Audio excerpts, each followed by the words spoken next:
My name is Indy Nidell, and this channel, The Great War, is going to cover the First World War week by week as it unfolded 100 years later, from today until November 2018, so you can really get a sense of just what happened as it happened. The active weeks, the passive weeks, the weeks of carnage, and the weeks of hope, will follow them all one by one. And we've made a couple of special episodes about the prelude to war, so you can get some idea of all of the forces in motion. We've also made a special episode about the assassination of the Archduke and his wife, as it was one of the pivotal moments in our history. All three of these episodes will come out in the next few days.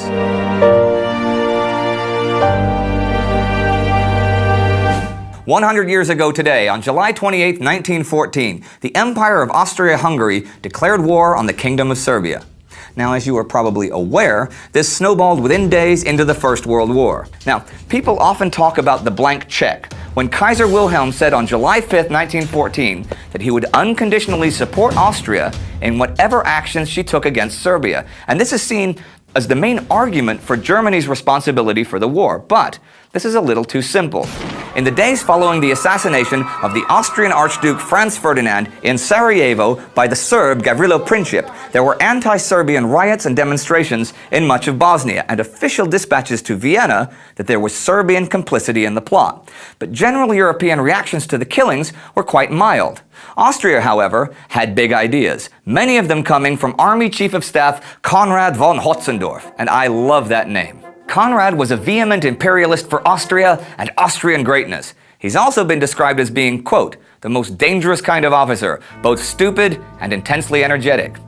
There you have it. In fact, in the year and a half before today, 1914, he asked his government to go to war no less than 26 times. And it's very important to note here that his main counterweight, the man who repeatedly urged Emperor Franz Joseph against war with Russia or war with Serbia not to listen to Konrad, was Archduke Franz Ferdinand, now deceased. The assassination was, to Konrad, a heaven-sent means to curb Serbian power and ambition. Now, to understand the next few weeks, we really need to look a bit at both Germany and Russia. In 1912, the Kaiser had told Army Chief of Staff von Moltke and Grand Admiral von Tirpitz that, quote, Austria had to act vigorously against the foreign Slavs. If Russia were to support the Serbs, war would be inevitable for us. Although we think of pre-war Russia today as a backwater, this was not really the case. Russia had become the world's fourth largest economy by 1914. Okay, shortage of money had always meant before that she had never been able to build and equip her army like the Germans could, but more importantly, her railways. By 1914, though, Russian currency was on the gold standard, and the railroads were booming, and Russia would be able to easily and quickly defend her borders in only a few years. Now this was a big fear in the German high command, since Russia obviously had the manpower advantage. Once her railways were a match for Germany, well, German Chancellor von Bethmann-Hollweg's diary from July 7th tells us these thoughts, that Russia had become a nightmare, and that the German generals say there must be a war before it was too late. By 1917, Germany has no hope, so better 1914. As an aside here, this was the opinion of the generals and some government leaders, but it was not the opinion of the German people at large. You see, Germany had the largest population of socialists in Europe, and they and others comprised a big anti-war segment of society. So the Kaiser wrote on June 30th, the Serbs must be disposed of, and right soon. And he did pledge German support for Austria, and he did tell the Austrian ambassador on July 5th that should war between Austria-Hungary and Russia prove unavoidable, Germany would be at Austria's side. However, and this is really important, he also told his chancellor that he did not think there was a real prospect of war, that Russia was not close to being ready. The next day, he went on his annual 3-week vacation cruise to Norway, which is kind of not what you do if you were basically the most powerful man in the world and you were about to go to a major war. So in spite of it all, a world war was not on the Kaiser's mind. So, on July 7th, the Austro-Hungarian cabinet met to discuss Serbia, and they were for a war to reduce Serbia's size and make her dependent on Austria.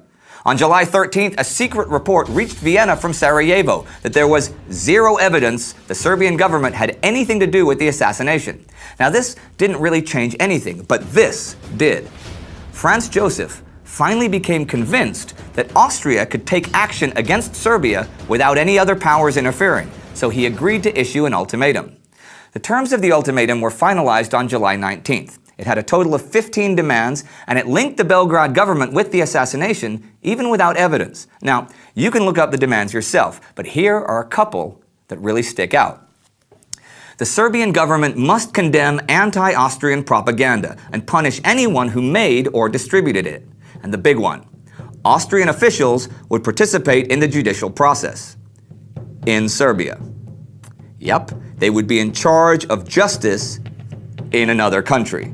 Now, as you may guess, this ultimatum was designed to be rejected. It was sent on July 23rd with 48 hours for Serbia to agree to it. 6 p.m. on July 25th, Serbia answered the ultimatum. She agreed that anti-Austrian propagandists would be punished and subversive movements suppressed, and actually agreed to almost everything else. But as to Austria participating in the judicial process within Serbia, Serbia simply asked that this demand be submitted to the tribunal in The Hague. Now, everybody except Austria thought this response was just fine, but Austria was determined to go to war. Actually, Russia suggested 2 days later that negotiations between her and Vienna should be opened to try and sort things out. This was refused. A British attempt the same day to talk Germany into having a four-power conference to also try to sort things out was rejected as well. And you know what? Here's something that happened then that remained secret until after the war. On July 28th, 100 years ago today, Kaiser Wilhelm finally read the full text of the Austrian ultimatum and Serbia's response, and he could see no reason at all for Austria to declare war. Yep, after all this had happened, the Kaiser wrote, "A great moral victory for Vienna, but with it, every reason for war is removed." And just about an hour after the Kaiser scribbled that in the margins, Emperor Franz Joseph signed a declaration of war on Serbia, confident of German support. And that declaration would turn out to be the death warrant of his own empire. We'll see you next week. Click subscribe to get each and every episode as it comes out. And if you like the show, but English isn't your best language, once again, this show is also available in German and Polish. You can find links to those channels below. Now, I'm sure many of you have comments, ideas, and suggestions. We're happy to hear them. See you next week.